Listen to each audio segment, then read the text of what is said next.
Hello viewers. இந்த வீடியோல நாம ஃபார்ம் ஃபேக்டர், பீக் ஃபேக்டர். இத பத்தி தான் பார்க்க போறோம். ஒரு ஆல்டர்னேட்டிங் வேவ் ஃபார்ம் இருக்கு அப்படின்னா, அதுக்கு நம்ம 2 ஃபேக்டர்ஸ் கால்குலேட் பண்ணுவோம். The first one is form factor. So இந்த ஃபார்ம் ஃபேக்டர் நம்ம எப்படி சொல்றோம்னா, it is nothing but the ratio of the RMS value divided by the average value. இது 2த்துக்கும் உள்ள ரேஷியோ தான் என்னுடைய ஃபார்ம் ஃபேக்டர் அப்படின்னு சொல்லுவோம். இத நான் எப்படி சார் ஞாபகம் வச்சுக்கிறது அப்படின்னா, the name itself is form factor space இல்லாம நான் எழுதுறேன். ஃபர்ஸ்ட் 2 லெட்டர் ஸ்ட்ரைக் அவுட் பண்ணிடுறேன். சிமிலர்லி அடுத்த 2 லெட்டர் ஸ்ட்ரைக் அவுட் பண்ணிடுறேன். இங்க எனக்கு என்ன இருக்கு? ஆர். அப்ப ஆர்எம்எஸ் வேல்யூ. இங்க ஸ்ட்ரைக் அவுட் பண்ணதுக்கு அப்புறம் ஏ இருக்கு. என்ன இருக்குன்னா ஏ இருக்கு. Average value. RMS divided by average value அப்படின்னு ஞாபகம் வச்சுக்கலாம். சரிங்களா? ஸோ நம்முடைய ப்ரீவியஸ் வீடியோல பார்த்திருப்போம். If it is a pure sinusoidal வேவ்ஃபார்மா இருக்கும் பட்சத்தில் இதோடைய ஆவரேஜ் வேல்யூ வந்து என்னன்னு சொல்லியிருப்பேன் அப்படின்னா, it should be equal to 0 அப்படின்னு சொல்லியிருப்போம். If it is a pure sinusoidal waveform.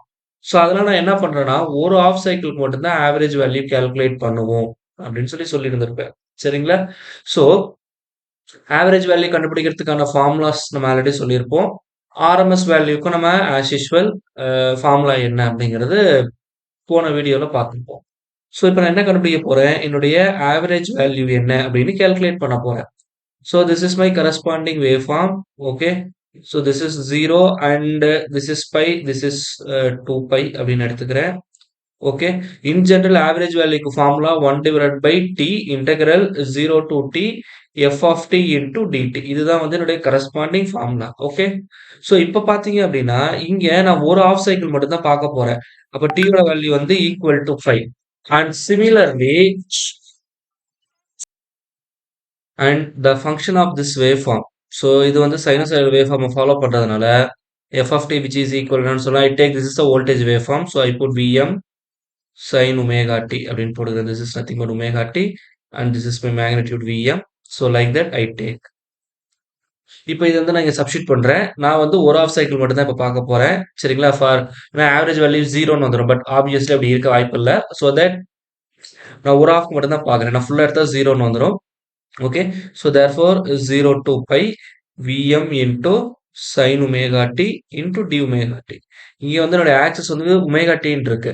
இது வித் ரெஸ்பெக்ட் டு டைம் போட்டிருக்கோம். அதனால தான் இந்த இடத்துல டி ஒமேகா டின்னு போட்டிருக்கேன். இங்க டிடி போட்டிருக்கீங்க, இங்க டி ஒமேகா டி போட்டிருக்கீங்க அப்படின்னு கன்ஃபியூஸ் பண்ணிக்க தேவையில்லை. சரிங்களா? இதுல விஎம்ங்கிறது கான்ஸ்டன்ட், பை கீழே இருக்கு. இப்போ இதை என்ன பண்றேன்? இன்டெகிரேட் பண்ணிக்கிறேன்.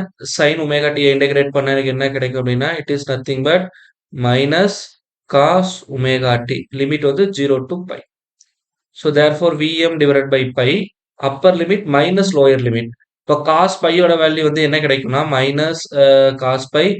Minus of minus plus cos 0 அப்படின்னு கிடைக்கும். cos pi யோட வேல்யூ we know that which is equal to minus 1. Okay. அப்ப therefore எனக்கு என்ன கிடைக்கும்னா Vm divided by pi. Minus of minus plus 1. Again cos 0 ஓட வேல்யூ வந்து 1. அப்ப therefore எனக்கு 2ன்னு கிடைக்கும். அப்ப therefore என்னுடைய ஆவரேஜ் வேல்யூ வந்து எவ்வளவு இருக்குன்னா 2Vm divided by 5 அப்படின்னு கிடைச்சிடும். Okay. And similarly now I move on to find out the value of RMS value. RMS value which is equal to which is nothing but 1 by t integral 0 to t f of t into dt. சரிங்களா? இதுக்கு வந்து நான் என்ன பண்ணணும்? Square root எடுக்கணும். சரிங்களா? Actually இந்த இடத்துல எனக்கு இங்க ஸ்கொயர் வரும். Okay. That is very important. Okay. Now what I do means I do the same value. இந்த ஸ்கொயர் ரூட்டுக்கு பதில் நான் பவர்ல 1 by 2 போட்டுக்கிறேன். Again 1 divided by 5.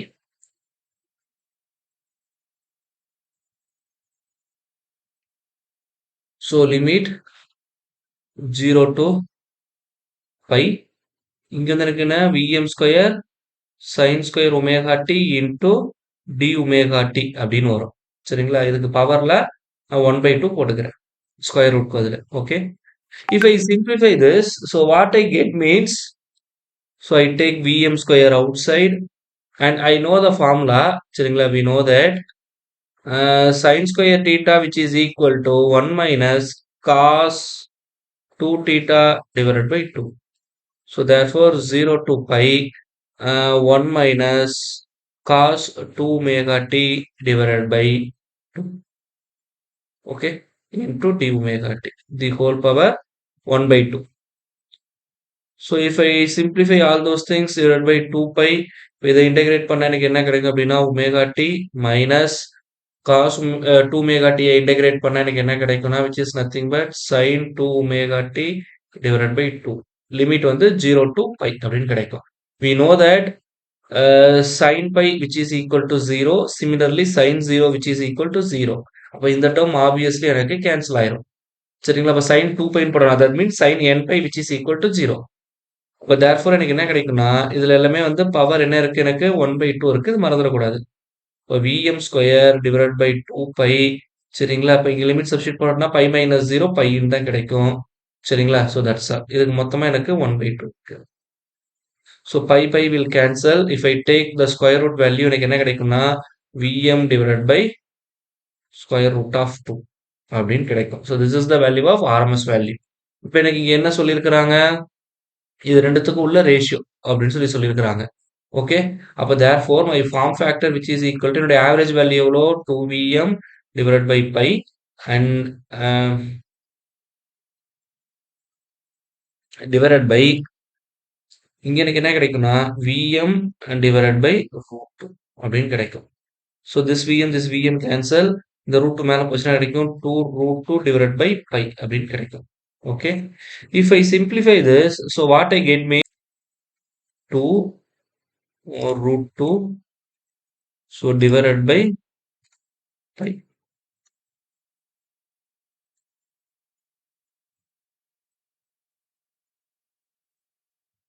So actually I made a mistake here. So actually எனக்கு என்ன வரணும்னா மேலே RMS value வரணும், கீழே வந்து ஆவரேஜ் வேல்யூ வரணும். ஓகே, அப்போ தேர்ஃபோர் இது மாறி வரும். ஸோ தேர்ஃபோர் எனக்கு என்ன கிடைக்கும் அப்படின்னு சொல்லி பார்த்தீங்கன்னா Vm divide by root 2 divide by 2Vm divide by pi அப்படின்னு கிடைக்கும். So Vm cancel which is equal to pi divide by 2 root 2 அப்படின்னு கிடைக்கும். ஸோ இப்போ அந்த வந்த ஆன்சருடைய உல்டா. So therefore answer inverse which is equal to 1.11 கிடைக்குது.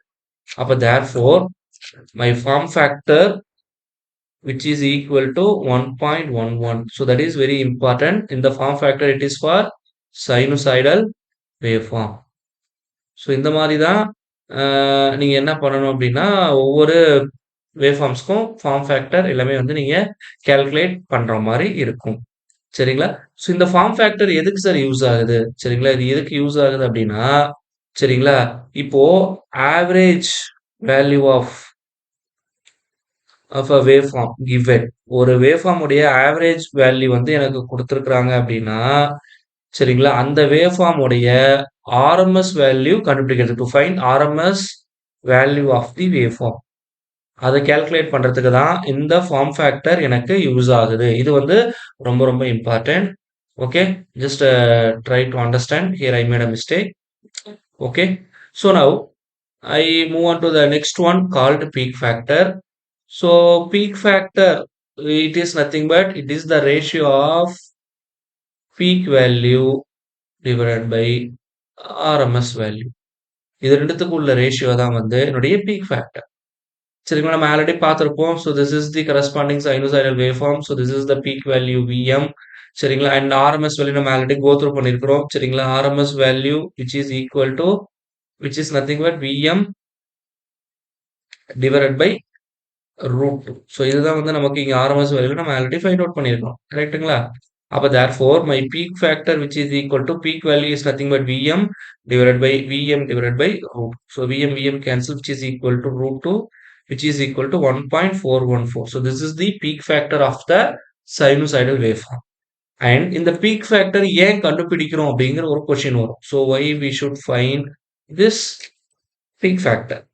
So which is nothing but இப்போ ஒரு எக்யூப்மெண்ட் இருக்கு அப்படின்னு சொல்லி வச்சுக்கிட்டோம்னா அல்ல ஒரு மெட்டீரியல் இருக்குன்னா அதோடைய find the dielectric strength of the material. Dielectric strength of the material. So இந்த டைஎலக்ட்ரிக் ஸ்ட்ரென்த் வந்து எதை பேஸ் பண்ணி இருக்கும் அப்படின்னு சொல்லி பார்த்தோம்னா அதோடைய பிரேக் டவுன் கெப்பாசிட்டியை சொல்றது. ஸோ டைஎலக்ட்ரிக் ஸ்ட்ரென்த் வந்து அதிகமாக இருக்குன்னா அது வந்து அதிகப்படியான வோல்டேஜை வித் ஸ்டாண்ட் பண்ணும் அப்படிங்கிறது வந்து அர்த்தம். சரிங்களா? ஸோ எப்போதுமே வந்து என்னுடைய டைஎலக்ட்ரிக் ஸ்ட்ரென்த் வந்து எத பேஸ் பண்ணி இருக்கும்னா, it depends on the voltage levels. Depends on voltage. சரிங்களா?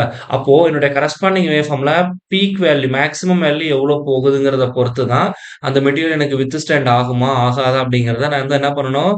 ஆ சொல்ல முடியும். சரிங்களா? அப்போ ஒரு மெட்டீரியலுடைய டைஎலக்ட்ரிக் ஸ்ட்ரென்த் வந்து ஃபைண்ட் அவுட் பண்றதுக்காகத்தான், மெயினா அந்த பீக் ஃபேக்டர் அப்படிங்கிற கான்செப்ட்டே நம்ம போறோம். சொல்றது புரிஞ்சுச்சுங்களா? அண்ட் இந்த ஃபார்ம் ஃபேக்டர், பீக் ஃபேக்டர் இந்த 2 ஃபேக்டர்ஸ் இருக்கு பார்த்தீங்களா? ஸோ இது வந்து எத டிசைட் பண்ணுதுன்னா, என்னுடைய வேவ் ஷேப் சரிங்களா? இல்ல வேவ் ஃபார்ம் ஆஃப் எது வேணாலும் சொல்லிக்கலாம். So it depends upon the wave form. Depends upon the wave ஃபார்ம்ஸ பொறுத்து இந்த peak factor and form factors மாறும். அதோடைய அந்த ஷேப்ப வந்து டிசைட் பண்றதுன்னு சொல்லலாம். எக்ஸாக்ட்டா சொல்லணும்னா. ஸோ இந்த ஷேப் இருக்கு பார்த்தீங்களா? அந்த ஷேப்ப டிசைட் பண்றது இந்த uh peak factor and form factor. அதுல எந்த மாற்று கருத்தும் கிடையாது. இப்போ ஒரு ரெக்டாங்குலர் வேவ் ஃபார்ம் இருக்குன்னு வச்சுக்கலாம். ரெக்டாங்குலர் வேவ் ஃபார்ம் இருக்குது அப்டின்னா, சரிங்களா? இது வந்து ரொம்ப ரொம்ப இம்பார்ட்டன்ட். இந்த ரெக்டாங்குலர் வேவ் ஃபார்ம் உடைய பீக் ஃபேக்டரும், ஃபார்ம் ஃபேக்டரும் எனக்கு equal. And this is equal to 1. அப்போ for a rectangular wave form என்னுடைய um form factor, peak factor உடைய வேல்யூ வந்து it should be equal to 1. And once again I repeat this peak factor is used to find the dielectric strength. பெரும்பாலும் dielectric strength வந்து நம்ம எதுக்காக பார்ப்போம் அப்டின்னா, என்னுடைய இன்சுலேட்டர்ஸ்க்கு தான் பார்ப்போம். சரிங்களா? ஏன்னா இன்சுலேட்டர்ஸ் தான் வந்து அந்த வோல்டேஜ வித்ஸ்டாண்ட் பண்ணணும். சரிங்களா? அதுக்காக தான் நம்ம பெரும்பாலும் டைஎலக்ட்ரிக் ஸ்ட்ரென்த் அப்படிங்கிறதையே பார்ப்போம். சரிங்களா? I hope this video will give some clarity regarding the form factor and peak factor. Okay, in our next video, we solve some problems regarding the uh, instantaneous values and RMS average value, form factor, peak factors. So இதை base பண்ணி ஒரு சில sums வந்து பார்க்கலாம். So நம்ம சேனல்ல போடக்கூடிய videos எளிமையா இருந்தது அப்படின்னா மறக்காம நம்ம சேனலை சப்ஸ்கிரைப் பண்ணிடுங்க. உங்க ஃப்ரெண்ட்ஸுக்கும் நம்ம சேனலை ஷேர் பண்ணுங்க. தேங்க்யூ.